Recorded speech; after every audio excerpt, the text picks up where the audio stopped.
नमस्कार, good morning, सुप्रभात, welcome to my YouTube channel. दोस्तों, करंट अफेयर्स की प्रश्नोत्तरी श्रृंखला में आपका स्वागत है। इस प्रश्नोत्तरी श्रृंखला की शुरुआत करते हैं। किस रिपोर्ट के अनुसार वर्ष 2022 में युद्ध आपदा के कारण आंतरिक रूप से रिकॉर्ड 71.1 मिलियन लोग हुए विस्थापित? IDMC रिपोर्ट के अनुसार हाल ही में क्वाड संगठन देशों के वरिष्ठ कमांडरों की पहली बैठक कहाँ आयोजित हो रही है? कैलिफोर्निया में। नासा निजी कंपनियों के साथ मिलकर वर्ष 2025 में पहला वाणिज्यिक अंतरिक्ष स्टेशन करेगा लॉन्च। हेवन 1 हाल ही में यूएन द्वारा 7वां वैश्विक सड़क सुरक्षा सप्ताह 2023 आयोजित किया जा रहा है 15 से 21 मई तक। किस नाइजीरियाई लेखक को मिला स्वानसी विश्वविद्यालय डायलन थॉमस पुरस्कार 2023? अरिंजे इफे कांडो को। हाल ही में किस स्पेस एजेंसी ने न्यूजीलैंड से लॉन्च किया दूसरा सुपर प्रेशर बैलून? नासा ने। हाल ही में भारतीय रिजर्व बैंक बैंकिंग अदावा जमा राशि का पता लगाने और निपटाने के लिए कौन सा अभियान शुरू करेगा? 100 दिन 100 भुगतान अभियान। भारत किस हवाई अड्डे को दुनिया के सबसे समयबद्ध हवाई अड्डे के रूप में दी गई मान्यता? हैदराबाद हवाई अड्डे को। हाल ही में किस राज्य के मुख्यमंत्री ने ब्रिटिश काल की 2 लाख एकड़ बिंदीदार भूमि पर राज्य के किसानों को दिया अधिकार? आंध्र प्रदेश के मुख्यमंत्री ने। हाल ही में भारतीय IPL क्रिकेट में सबसे तेज अर्धशतक लगाने वाले खिलाड़ी बने यशस्वी जायसवाल। हाल ही में अमेरिका महिला संबंधी मुद्दों के समाधान के लिए भारतीय मूल के दूत के रूप में नियुक्त किया गीता राव गुप्ता को। हाल ही में किस देश में आयोजित होगी भारतीय यूरोपीय संघ व्यापार और प्रौद्योगिकी परिषद की पहली मंत्रिस्तरीय बैठक? बेल्जियम में। हाल ही में भारत इंडोनेशिया का चौथा द्विपक्षीय अभ्यास हुआ प्रारंभ समुद्र शक्ति 23। हाल ही में ट्विटर का नया CEO नियुक्त किया गया लिंडा याकारिनो को। हाल ही में किस यूरोपीय देश की संसद द्वारा इच्छा मृत्यु को कानूनी मान्यता दी गई?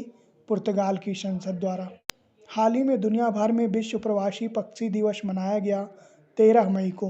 हाल ही में किस राज्य के DGP प्रवीण सूद होंगे CBI के अगले निदेशक? कर्नाटक के। भारत का पहला astronomical society Govind Swarup life time achievement award किसे मिला? प्रोफेसर जयंत विष्णु नार्लिकर को। हाल ही में भारत के किस बंदरगाह को टर्न अराउंड टाइम श्रेणी में मिला सागर श्रेष्ठ सम्मान? कोच्चि बंदरगाह को। हाल ही में किस राज्य में प्रारंभ हुआ स्मार्ट स्कूल स्मार्ट ब्लॉक कार्यक्रम? उत्तराखंड में। ताशकंद में आयोजित पुरुषों की विश्व मुक्केबाजी चैंपियनशिप में भारत ने पहली बार कितने पदक जीते?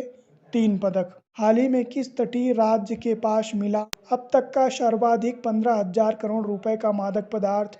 केरल तट के पास। भारतीय संविधान के कुछ महत्वपूर्ण अनुच्छेद। क्षमता का अधिकार अनुच्छेद 14 से 18 1 बाई 1 देखते हैं। अनुच्छेद 14 कानून के समक्ष समानता। अनुच्छेद 15 धर्म लिंग भेदभाव का निषेध। अनुच्छेद 17 अस्पृश्यता का अंत। अनुच्छेद 18 उपाधियों का अंत। स्वतंत्रता का अधिकार अनुच्छेद 19 से 22।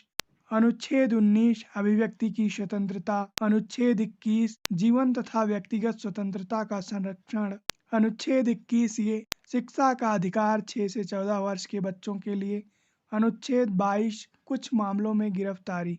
शोषण के विरुद्ध अधिकार अनुच्छेद 23 से 24। अनुच्छेद 23 मानव व्यवहार बाल श्रम पर रोक। अनुच्छेद 24 कारखानों में बाल श्रम को रोकना। धार्मिक स्वतंत्रता का अधिकार अनुच्छेद 25 से 28। संस्कृत तथा शिक्षा संबंधी अधिकार अनुच्छेद 29 से 30। अनुच्छेद 29 अल्पसंख्यकों के हितों का संरक्षण। संवैधानिक उपचारों का अधिकार अनुच्छेद 32। भारतीय प्राणी विज्ञान सर्वेक्षण संस्थान कोलकाता में स्थित है। पारिस्थितिकी विज्ञान केंद्र बंगलौर में स्थित है। भारतीय वन प्रबंधन संस्थान भोपाल में स्थित है। गोविंद वल्लभ पंत संस्थान अल्मोड़ा में स्थित है। भारतीय वन्य संरक्षण संस्थान देहरादून में स्थित है। राष्ट्रीय पर्यावरण अभियांत्रिकी संस्थान नागपुर में स्थित है। केंद्रीय पक्षी शोध संस्थान इज्जत नगर में स्थित है। मनुष्य के शरीर की सबसे बड़ी हड्डी फीमर है जो जांघों में पाई जाती है। मनुष्य के शरीर की सबसे छोटी हड्डी स्टेपीज है जो कानों में पाई जाती है। भारत का सबसे ऊंचा पर्वत शिखर केटू गाडविन ऑस्टिन 8,611 मीटर ऊंचाई और दूसरा सबसे ऊंचा पर्वत कंचनजंगा 8,586 मीटर। भारत का सबसे ऊंचा दर्रा कराकोरम दर्रा 5,654 मीटर ऊंचा है। नील नदी संसार की सबसे लंबी नदी है जो विक्टोरिया झील से निकलकर भूमध्य सागर में गिरती है। उड़ीसा कोणार्क के सूर्य मंदिर को ब्लैक पैगोडा भी कहते हैं। मार्तंड का सूर्य मंदिर जम्मू कश्मीर में स्थित है। मोटेरा का सूर्य मंदिर गुजरात में स्थित है।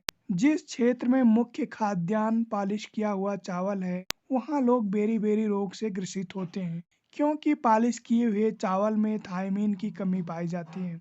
मॉन्ट्रियल प्रोटोकॉल 1987 में कनाडा में हुआ था। इस प्रोटोकॉल में प्रत्येक वर्ष 16 सितंबर को विश्व ओजोन दिवस मनाए जाने की घोषणा की गई। पहला वैश्विक पर्यावरण सम्मेलन स्वीडन की राजधानी स्टॉकहोम में 1972 ईस्वी में आयोजित किया गया। इस पर्यावरण सम्मेलन की थीम सभी के लिए एक पृथ्वी। अक्षांश रेखा किसे कहते हैं? पृथ्वी के ग्लोब पर जो काल्पनिक रेखा पूर्व से पश्चिम की तरफ खींची जाती है अक्षांश रेखा कहलाती है। पृथ्वी के ग्लोब पर अक्षांश रेखाओं की संख्या 181 है। 0 अंश की अक्षांश रेखा को भूमध्य रेखा या विषुवत रेखा कहते हैं। 23.5 अंश उत्तरी अक्षांश को कर्क रेखा और 23.5 अंश दक्षिणी अक्षांश को मकर रेखा कहते हैं। 66.5 अंश उत्तरी अक्षांश रेखा को आर्कटिक वृत्त रेखा तथा 66.5 अंश दक्षिणी अक्षांश रेखा को अंटार्कटिक वृत्त रेखा कहते हैं। 90 अंश उत्तरी अक्षांश रेखा को उत्तरी ध्रुव तथा 90 अंश दक्षिणी अक्षांश रेखा को दक्षिणी ध्रुव कहा जाता है। देशांतर रेखा किसे कहते हैं? पृथ्वी के ग्लोब पर उत्तर से दक्षिण की तरफ खींची गई काल्पनिक रेखा को देशांतर रेखा कहते हैं। 0 अंश की देशांतर रेखा को ग्रीनविच रेखा कहते हैं। 180 अंश देशांतर रेखा को अंतरराष्ट्रीय तिथि रेखा कहते हैं। भारत की समय मानक रेखा 82.5 अंश की देशांतर रेखा है जो इलाहाबाद के नैनी से गुजरती है। उत्तरी ध्रुव की खोज 1909 ईस्वी में रॉबर्ट पीरे नामक एक अमेरिकी ने की थी। दक्षिणी ध्रुव की खोज 1911 ईस्वी में रोवाल्ड एमंडसन नामक नॉर्वेजियन ने की थी।